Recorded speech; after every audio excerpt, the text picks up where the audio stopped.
Hey there, and welcome to Into the Terminal, episode 15. Today, we are going to be talking about built-in help tools right from the command line. My name is Eric, the IT guy Hendricks, and joining me every morning is the dark mode himself, Scott McBrien. Good morning. Good morning. So we've covered a lot of ground. We've talked about services and firewall ports and why it's important not to disable SE Linux right out of the box. But today we wanted to kind of take a step back. And if we're on the command line and we get stuck, there's tools that are already built into the terminal that help us along the way. And admittedly, Scott and I have used a lot of those while writing some of the labs that you see each day here. So we figured we'd take an episode and kind of share what some of those tools are before we start our next episode arc. So today we want to talk about a few tools that'll help make your time in the terminal, pun intended, a little bit easier. So the first command that I use obsessively, it's not so much of a command as it is a utility. It's called bash completion. So one of the first things we'll have to do in order to use that is do a DNF install tac-y bash-completion. I think it's already installed on this image, but just know that is the process that you have to execute in order to use bash completion. This is also known as tab completion. So if you type the first few letters of a command, say nmc or something along those lines, and then hit the tab key, you notice that very quickly, as Scott was typing in nmc and then hit the tab key, it auto-populated the li. There's also commands out there that are bash completion aware.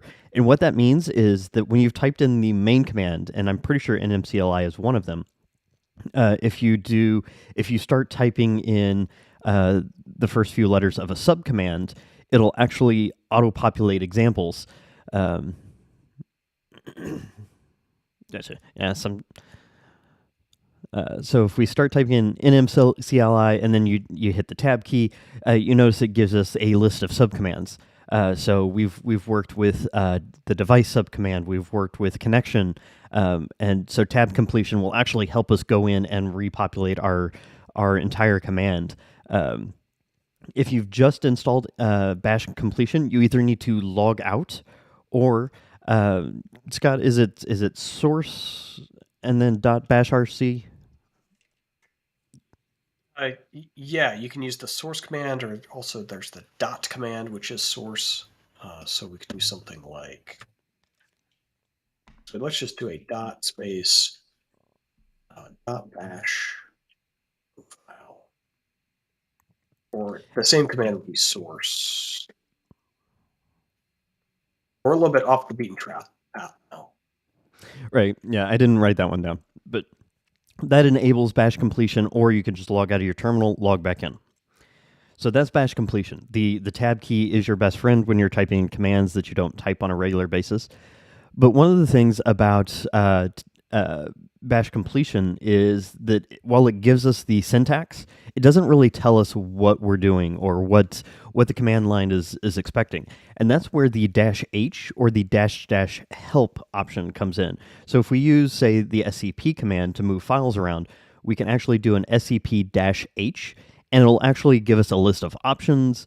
Okay, so scp actually expects --help. But we kind of got to the same place because it shows us the usage.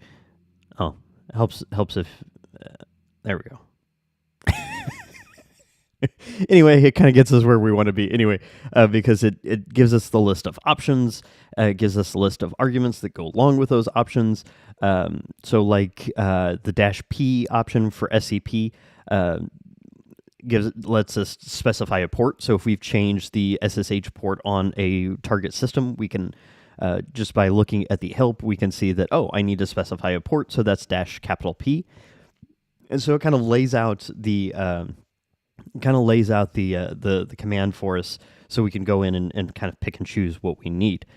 The third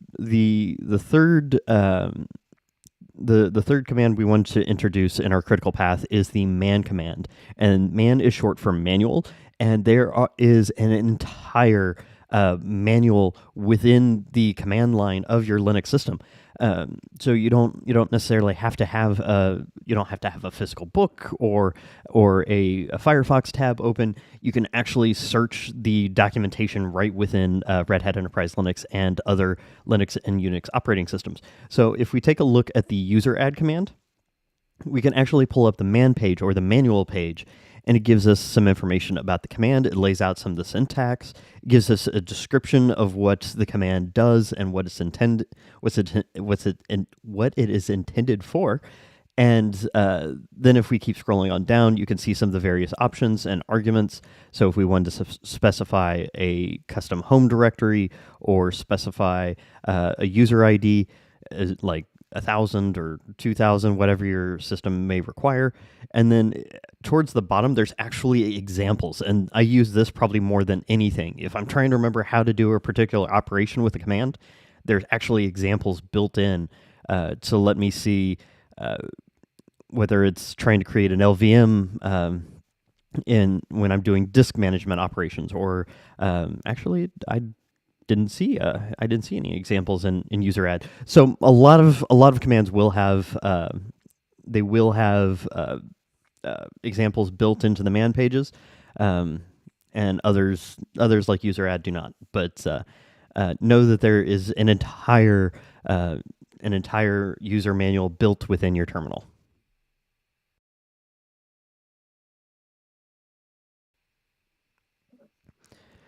So at the top of the show, we kind of did a real quick look at three of probably my favorite helper utilities that are built in.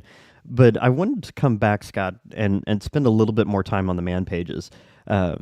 We did a quick flyby for our quick 3 and 3 minutes, but I wanted to dive a little bit deeper into user add and get your opinion as well, because you showed me something the other day that was pretty exciting. Actually, Sure. forgot So what. what one clarification? So you said that man pages have examples, and many of them do. But as we scrolled through user add, we didn't see them. Not every man page has all the sections possible. So things like name and synopsis and description and options, that's pretty universal. The other thing that I find really handy that's universal is down at the bottom. See also. So see also is a section of related utilities and man pages. So as we're like scrolling through this list and we're like, yeah, it's not quite right. This isn't really what I was looking for. Maybe one of the related commands in the see also is worth looking at. So I've used see also a lot over the years to try and find the exact thing I was looking for. So like if we came in here to user add, but we were looking for group stuff, we wouldn't see group management here in user add. But if you scroll down to see also, there's group add and group del and group mod. So it can redirect you to somewhere else that might be more in line with what you're looking for. That's a great option. I've used that quite often. In fact, most of these are related to passwords, groups, or users, but there's a couple in here that I actually didn't know about. So it helps having that see also. And let's see. Was there anything else we wanted to cover? Well, we wanted to cover searching in man pages. Searching. Right. So let me go back up to the top.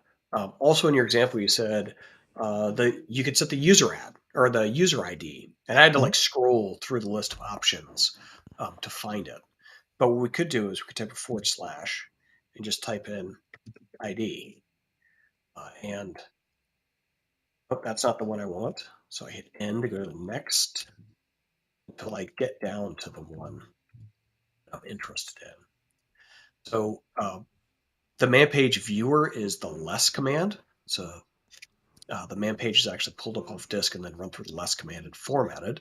So we can use the same commands that we would in looking at a log file or other stuff using the less command here in man pages. So / type in a regular expression and that will search, and will advance you to the next match as you're doing your search.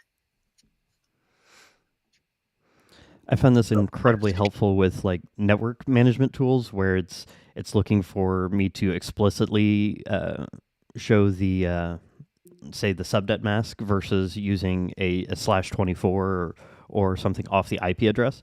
So doing that / and then searching for a string is incredibly helpful. And then, like you said, using the in key to sort through the different returns. Yeah, and so for example, we could do something like search for example on this page, right? And this one doesn't have an example, but if we take a look at man on, I think LVM might. So if we did a LVM create, but which LV create? yeah, LV create.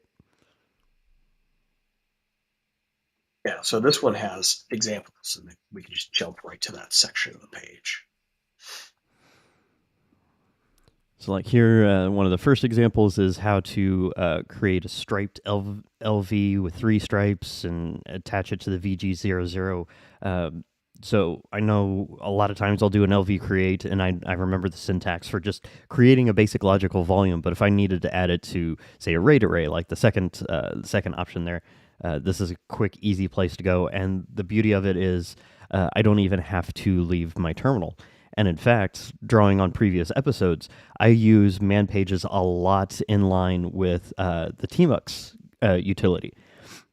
So I can actually have my command line terminal split horizontally across the top and be typing in commands, and then the bottom half of my screen can actually be the man pages. So I can figure out how to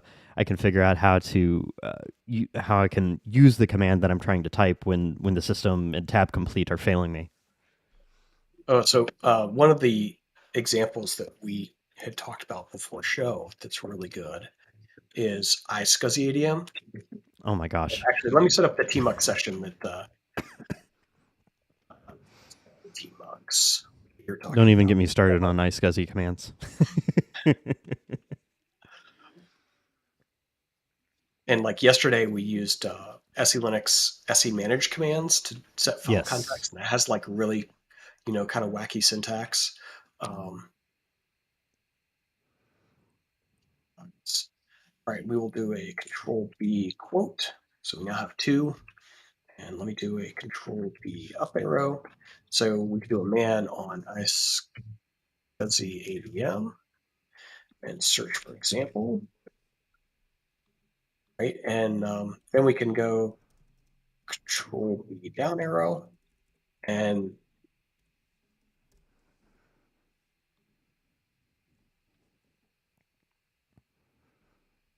action. So I could do something like use the reference of the example in the tmux split above. So I can type my own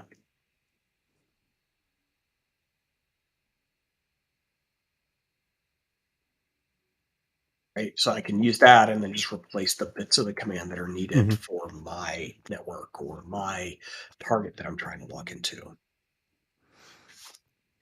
Can't tell you how many times I've been standing in a cold data center and have needed this combination of utilities just to get the job done. Because it's either that or you've got the crash cart in front of you and you're typing away furiously on the keyboard, and then you've got your phone propped up on the monitor arm trying to read documentation that's that big. Just having the man pages built in is incredibly helpful. I highly recommend you spend some time getting comfortable with man pages, because you never know when you're going to end up in that odd situation where it's difficult to get reference material any other way. So a couple of the other commands that we've covered, like the DNF command, actually have some help built into them as well. One that I typically use, and in fact, I think we had to use this on our networking episode, was DNF whatprovides. So basically, if I know what the command is that I'm trying to use, but I don't have that utility installed on my system, I can actually do a DNF whatprovides, no space, and then the name of the command that I'm trying to use. So the other day we were trying to troubleshoot some port changes that we made on our firewall. And if I wanted to poll my system and see if the changes I made took effect, I can use the nmap utility to basically do a port scan on that target. But if I don't have nmap installed, I need to know what the name of the package is so I can tell DNF to install that utility. So doing a DNF whatprovides nmap will actually do a search of all the packages that all the package metadata that DNF knows about through its repositories. And in this case, the InMap utility is part of the InMap package. But one example that springs to mind is like the NFS utility. It actually has more than one package. There's NFS-utils, there's NFS server. So if I'm trying to get an NFS client, it may not be in my brain that. Interesting. Anyway, a lot of times you can, if you do a DNF what provides on maybe NFS dash client, it may come back. That's looking more positive. So Nope. I think what you want is to use a file path because you're looking for an individual file, not the name of a package. That's a good point. I think that might provide a little bit more detail in line with what you're expecting. But it's a live demo. What could possibly go wrong? Right. That's what I get for going off script. But anyway, know that that's there. To like NFS, or there's a few DNS and DHCP troubleshooting tools that I can think of that I can't think of off the top of my head, nor will I try after that. But they're actually part of a single package that is like network tools -utils or something. I know there's a -utils, and it's like I never would have thought that this particular command line utility would have been part of a bigger package that that I would need to install to get more of a suite of tools than anything.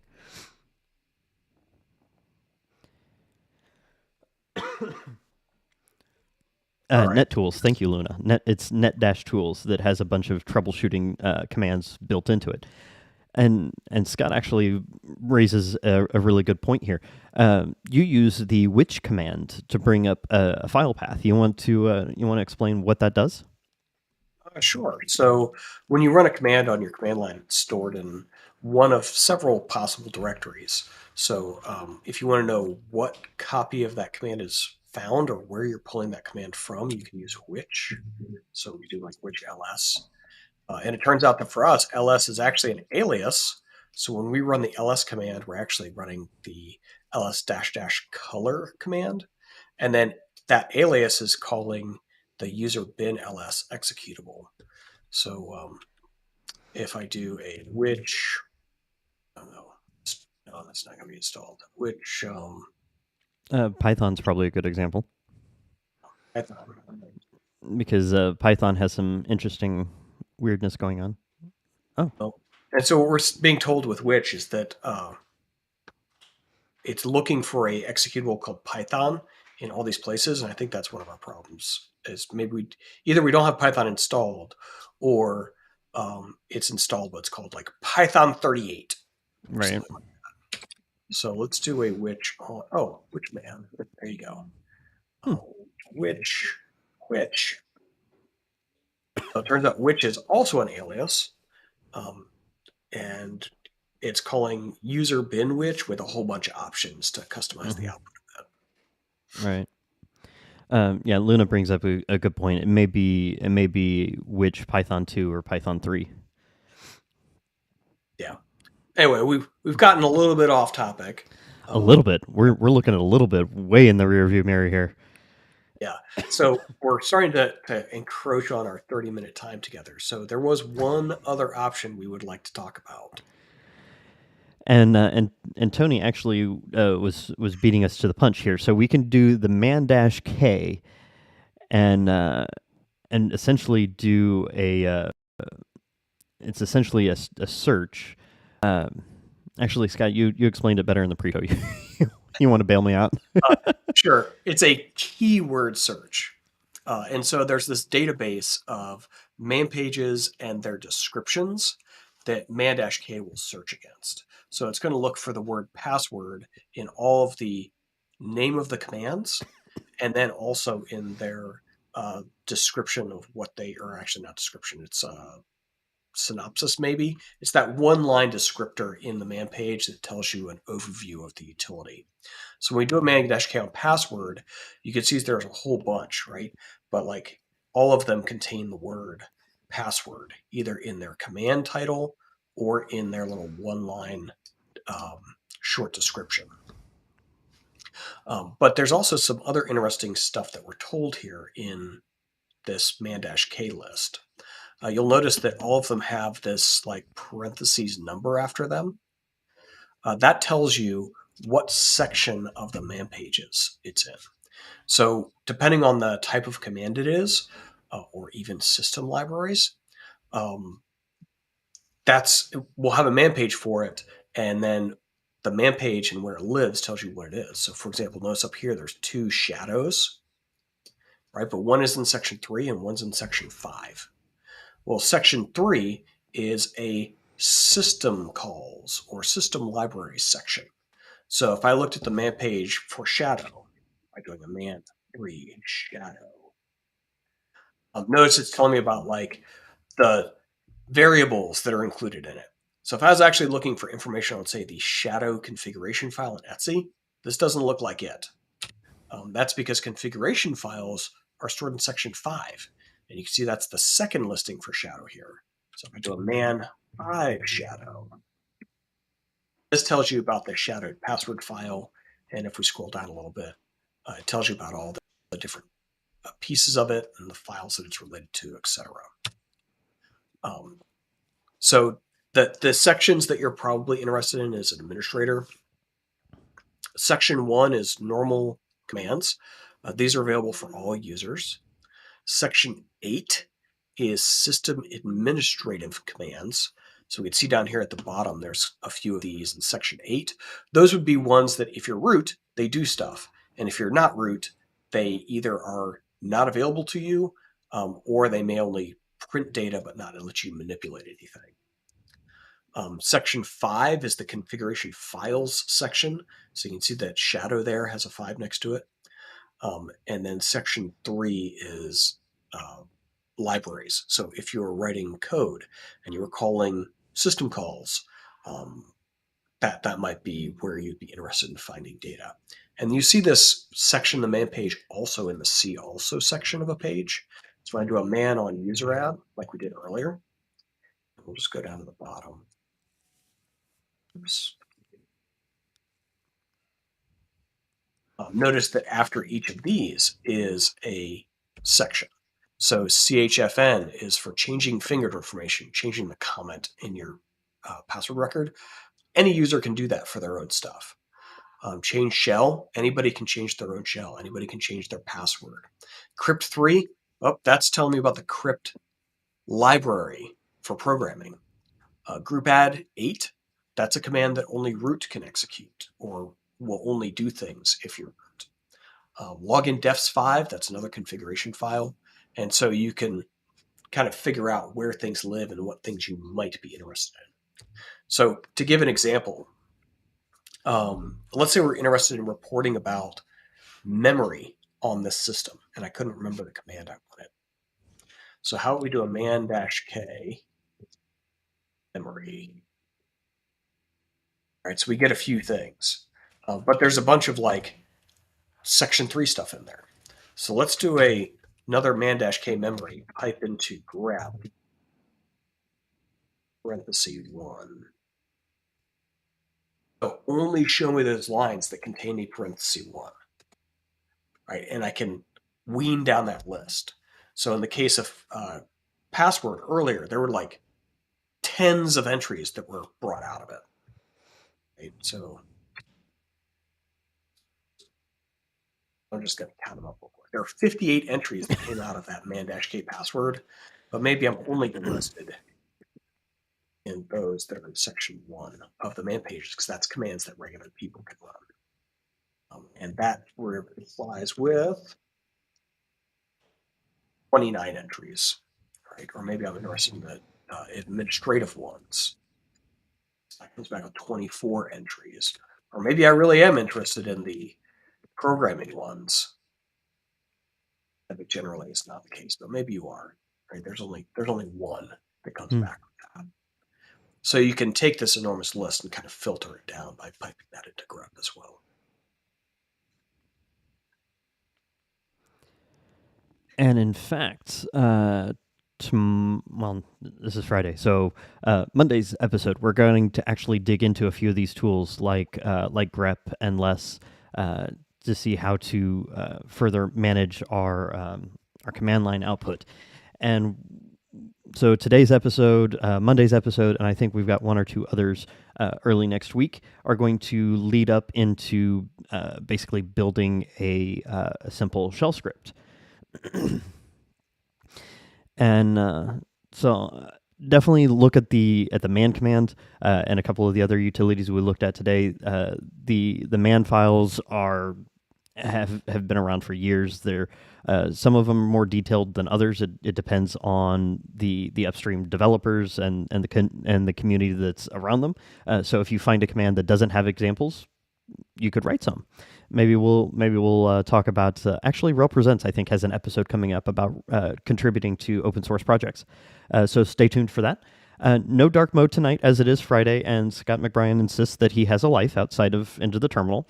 I'm still surprised by that. I know, it's shocking to me as well. But no dark mode tonight. Join us next week as we wrap up our month of daily streams. We've gotten some amazing feedback from you all, so we definitely appreciate the likes and the shares. So please, hit that like button and share with a friend. I've heard from both people new to Linux and people that have been systems administrators for over 20 years, and the feedback is the same, that the content is helpful and that all of us, the hosts included, have been learning something in these episodes. So it's great to know that these are being well received. But this show can't grow without your help. So be sure to like, share, and subscribe. And until then, have a great weekend, and we'll see you next time.